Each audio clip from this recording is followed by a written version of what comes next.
UltraTech देश का सबसे बड़ा सीमेंट ब्रांड। कैपेसिटी इतना कि अमेरिका के सारे सीमेंट कंपनीज भी एक साथ आ जाए ना, तो भी अकेले अल्ट्राटेक के जितना सीमेंट नहीं बना पाएंगे।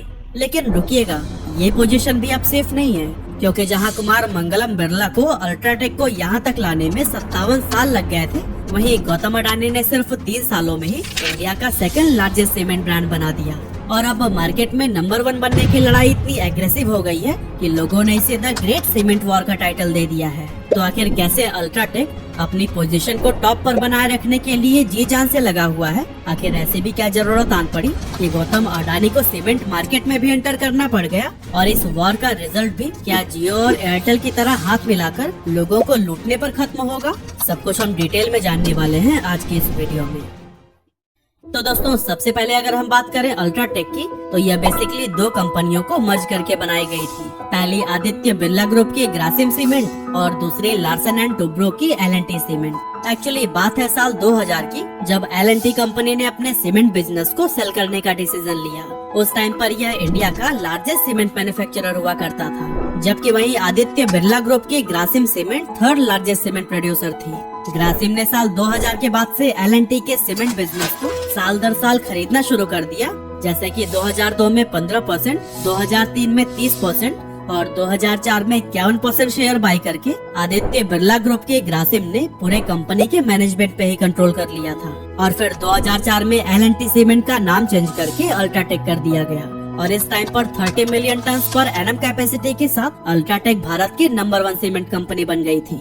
यहाँ पर याद रखिएगा, 30 MTPA के साथ अल्ट्राटेक फिलहाल नंबर 1 सीमेंट कंपनी है, क्योंकि वीडियो में कुछ टाइम के बाद से हम यहीं से आगे की बात करेंगे। लेकिन फिलहाल अगर हम अडानी ग्रुप की बात करें, तो फिर उन्होंने सीमेंट इंडस्ट्री में 2022 में एंट्री लिया, जब उन्होंने इसी साल सितंबर में इंटरनेशनल ब्रांड हॉलसिम से अंबुजा और एसीसी सीमेंट को $6.4 बिलियन यानी कि करीब 51,000 करोड़ रुपए में एक्वायर किया था। और दोस्तों, गौतम अडानी का ये सीमेंट मार्केट में घुसना कोई छोटा मोटा एंट्री नहीं था, क्योंकि वो एक ही झटके में इस एक्विजिशन के साथ अल्ट्राटेक के बाद से दूसरे सबसे बड़े प्लेयर बन गए थे। हम दोबारा चलते हैं 2004 में, जब 30 मिलियन टन पर एनम के साथ अल्ट्राटेक नंबर 1 सीमेंट कंपनी बन गया था। हालांकि भले ही उस समय पर अल्ट्राटेक कैपेसिटी के मामले में मार्केट लीडर था, लेकिन इस टाइम अंबुजा और एसीसी सीमेंट जैसे मिड साइज सीमेंट ब्रांड भी काफी तेजी से आगे बढ़ने लगे थे। और ऐसा होने के पीछे सबसे बड़ा रीजन था अल्ट्राटेक का लेट स्टार्ट। एक्चुअली अल्ट्राटेक ने मार्केट में एज अ सेपरेट एंटिटी 2004 में एंट्री लिया था, जिसकी वजह से वो अपने कॉम्पिटिटर्स की तरह स्ट्रॉन्ग ब्रांड आइडेंटिटी और लॉयल कस्टमर बेस नहीं बना पाया था। इसके साथ ही अल्ट्राटेक नाम नया होने की वजह से लोग अंबुजा और एसीसी को ज्यादा प्रेफर करने लगे थे। इतना ही नहीं, अंबुजा और एसीसी ने इस अपॉर्चुनिटी को ग्रैब करने के लिए इंटरनेशनल ब्रांड हॉलसिम के साथ में हाथ मिला लिया, जिसकी मदद से उन्हें ग्लोबल एक्सपर्टाइज और एडवांस टेक्नोलॉजी का एक्सेस मिल गया, जिससे कि अब ये कंपनीज लोगों को पहले से काफी अच्छी क्वालिटी की सीमेंट भी ऑफर करने लगी थी। लेकिन दोस्तों, यहाँ पर अल्ट्राटेक हाथ पर हाथ रखकर बैठने वालों में से थोड़ी थी।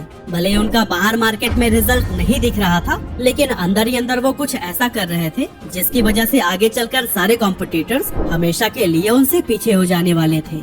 एक्चुअली अल्ट्राटेक अंदर ही अंदर अपना प्रोडक्शन कैपेसिटी बढ़ा रहा था, जिसके लिए पहले तो उन्होंने कई सारी नई फैक्ट्रीज लगाई और फिर कुछ एग्जिस्टिंग फैक्ट्रीज को भी बाय करके उसे रिनोवेट किया। और कुछ इस तरह से 2008 तक अल्ट्राटेक ने अपनी कैपेसिटी 30 से बढ़ाकर 49 मिलियन टन पर एनम तक कर लिया था। और दोस्तों, सोने पे सुहागा तो तब हुआ जब अल्ट्राटेक ने 2010 में मिडिल ईस्ट के स्टार सीमेंट को भी एक्वायर कर लिया, जिसकी वजह से उनका कैपेसिटी बढ़कर 52 MTPA तक हो गया। वहीं दूसरी तरफ भले ही अंबुजा और एसीसी इंडियन सीमेंट मार्केट के डोमिनेटिंग प्लेयर थे, लेकिन वो लोग भी सिर्फ नॉर्थ और सेंट्रल इंडिया में ही ज्यादा एक्टिव थे, जबकि बाकी के पूरे देश में अभी भी अलग अलग और लोकल प्लेयर्स का ही बोलबाला हुआ करता था। लेकिन दोस्तों, क्या आपको पता है मार्केटिंग का 5 P's का रूल क्या कहता है? कि पहले प्रोडक्ट बनाओ, फिर प्राइस डिसाइड करो, प्रोडक्ट को मार्केट में प्लेस करो और फिर जाकर प्रमोट करो, जिससे कि पीपल यानी कि कस्टमर्स के पास आपका प्रोडक्ट आसानी से पहुंच जाए। और दोस्तों, एग्जैक्टली इसी बिजनेस स्ट्रेटेजी को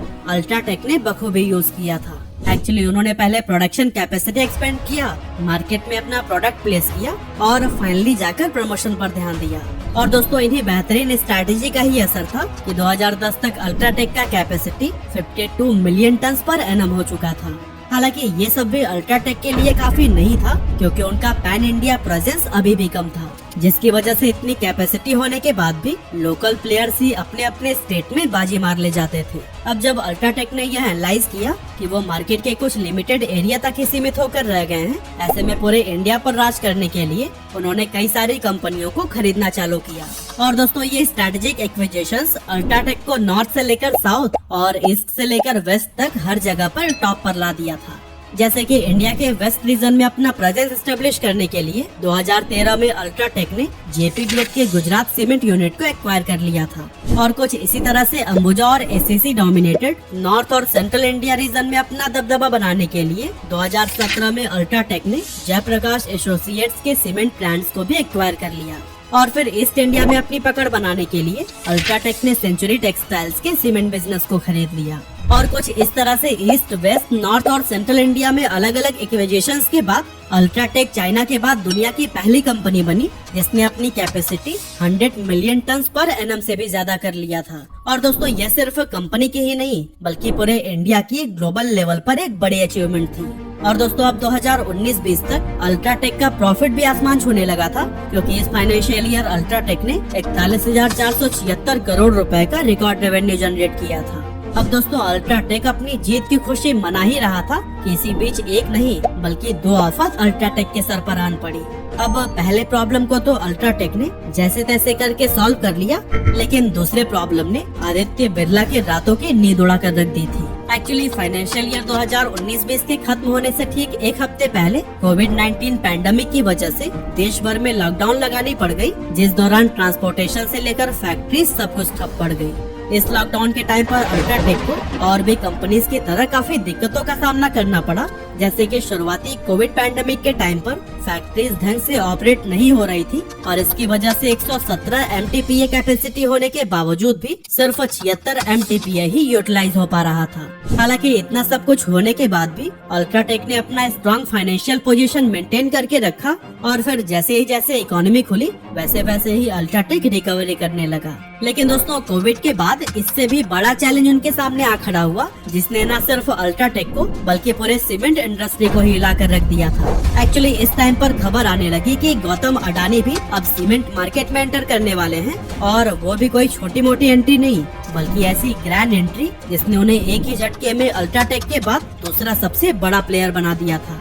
एक्चुअली अडानी ग्रुप ने सितंबर 2022 में इंटरनेशनल ब्रांड हॉलसिम से अंबुजा और एसीसी सीमेंट को 51,000 करोड़ रुपए में एक्वायर कर लिया था। और इस एक्विजिशन के साथ ही गौतम अडानी को कुल 68 मिलियन टन पर एनम की बड़ी कैपेसिटी थाली में सजी सजाई मिल गई।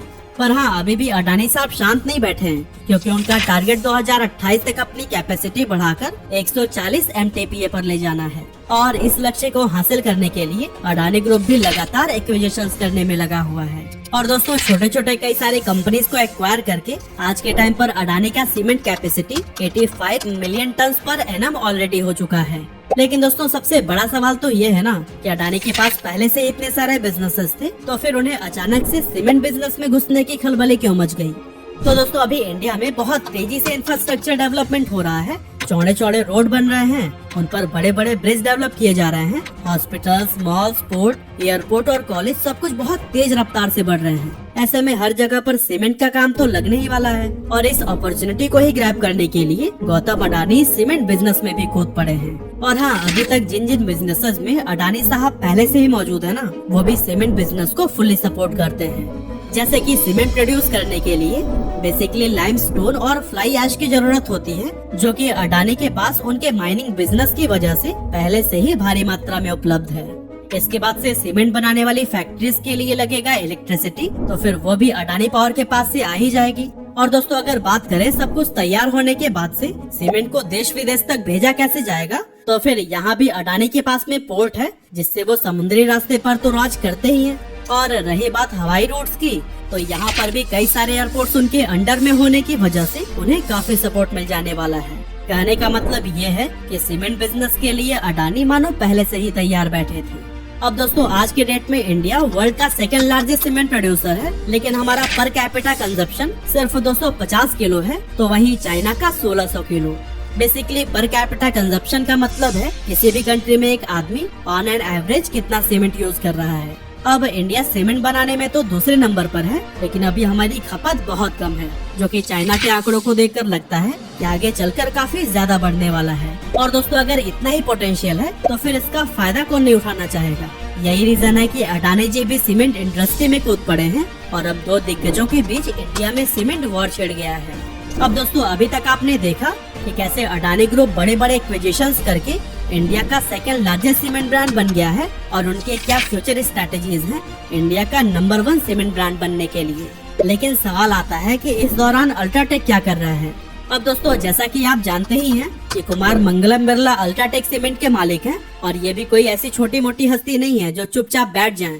अल्ट्राटेक का current capacity 152 million ton per annum है और ये कैपेसिटी इतना ज्यादा है कि यूएस के सारे सीमेंट कंपनीज के कैपेसिटी को भी मिलाकर 1.5 गुना और पूरे यूरोप में बसे 20-22 देशों के कैपेसिटी का भी 80% के बराबर है। और आगे भी अपने नंबर 1 का पोजीशन मेंटेन रखने के लिए अल्ट्राटेक ने काफी सारे एक्विजिशंस करने शुरू कर दिए हैं। 2020 तक अल्ट्राटेक ने नॉर्थ, सेंट्रल, ईस्ट और वेस्ट इंडिया को तो कैप्चर कर ही लिया था, लेकिन साउथ इंडिया अभी भी बचा हुआ था। इसीलिए उन्होंने साउथ इंडिया पर अपना डोमिनेंस जमाने के लिए एक तो अपना नया सीमेंट प्लांट तमिलनाडु में सेटअप किया है और दूसरा इंडिया सीमेंट कंपनी को भी एक्वायर कर लिया है। और दोस्तों, आपको बताता चलूं कि इंडिया सीमेंट वही एन श्रीनिवासन की कंपनी है जो कि आईपीएल टीम सीएसके के ऑनर हैं। फ्यूचर की अगर बात करें तो बिरला ग्रुप ने अपने सीमेंट बिजनेस में 32,000 करोड़ रुपए का इन्वेस्टमेंट करने का अनाउंसमेंट किया है और फाइनेंशियल ईयर 2027 तक अपनी पूरी capacity 190 million ton per annum तक पहुंचाने का टारगेट रखा है, जो कि अडानी से 50 मिलियन टन पर एनम ज्यादा है। अब दोनों दिग्गज प्लेयर नंबर 1 की पोजीशन के लिए घमासान युद्ध कर रहे हैं और ये तो वक्त ही बताएगा कि इस द ग्रेट सीमेंट वॉर में कौन जीतेगा। लेकिन दोस्तों, एक बात याद रखिएगा, ये हेल्दी कंपटीशन हमेशा चलता रहना चाहिए, नहीं तो जिस तरह आज के टाइम पर जियो और एयरटेल एक साथ मिलकर अपनी मनमानी कर रहे हैं वो सीमेंट मार्केट में भी ना हो जाए, क्योंकि छोटे छोटे प्लेयर्स को तो ये लोग खरीद ही ले रहे हैं और लास्ट में बस यही 2 लोग बचे और हाथ मिला लिए तो फिर हम और आप जैसे लोगों के लिए ये काफी भारी पड़ सकता है। वैसे अगर आप जियो और एयरटेल की मनमानी और देश में चल रहे टेलीकॉम इमरजेंसी को जानना चाहते हैं तो फिर डिस्क्रिप्शन में दिए गए लिंक से वीडियो को जरूर देखिएगा।